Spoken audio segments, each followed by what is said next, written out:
Welcome to English Craft. আসসালামু আলাইকুম রহমতুল্লাহ। English ক্রাফটের পক্ষ থেকে তোমাদের সবাইকে স্বাগতম।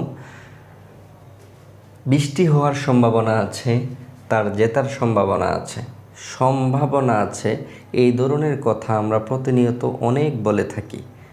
মানে এই ধরনের কথা আমাদের বলতেই হয় আসলে, বাট অ্যাকচুয়ালি এটাকে আমাদের কিভাবে ইংরেজিতে বলতে হবে, এটাই হলো আমাদের আজকে মূল টপিক। তো আশা করি এই লেসনটি খুব অসাধারণ হতে যাচ্ছে। আমরা কিভাবে এই ধরনের কথা খুব সহজেই বলতে পারি, এটাকে আবার অনেক সময় বর্তমানে বলি, অনেক সময় অতীতের কথা বলি, তারপর অনেক সময় আমরা নেগেটিভ বলি এবং এটাকে আবার প্রশ্নও করতে পারি আমরা চাইলে খুব সহজেই। এবং এই ধরনের কিছু স্ট্রাকচার যদি তুমি আয়ত্তে রাখো, তাহলে তোমাদের এই টাইপের যত কথাই তুমি তোমার জীবনে বলো না কেন, এই কথাগুলো খুব সহজেই ইংলিশে তুমি ট্রান্সলেট করতে পারবা। যেমন বৃষ্টি হওয়ার সম্ভাবনা আছে, it is likely to rain. আমাদের মূল স্ট্রাকচারটি হলো subject plus M ইজার plus likely to plus ভার্বের V1 বা ভার্বের বেস ফ্রম। তাহলে বৃষ্টি হওয়ার সম্ভাবনা আছে, তো এখানে মুড হলো যে বৃষ্টি হওয়ার সম্ভাবনা আছে, তাহলে it is likely to rain. তারপর তার জেতার সম্ভাবনা আছে, he is likely to win.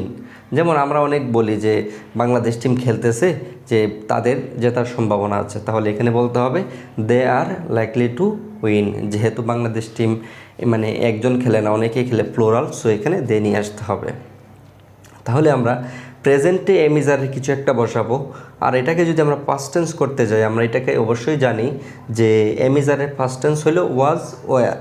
তাহলে আমরা সাবজেক্ট অনুযায়ী কখনো কখনো ওয়াজ এবং কখনো কখনো ওয়ার নিয়ে আসবো। যেমন তার আসার সম্ভাবনা ছিল, he was likely to come yesterday.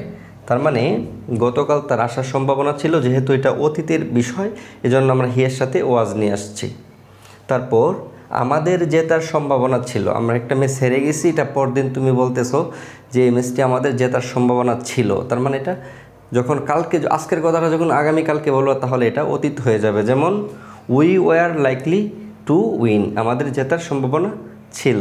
তারপর এই বাক্যটাকে তুমি আবার খুব সহজেই নেগেটিভ করতে পারো। নেগেটিভ মানে হলো না বোধক আর কি।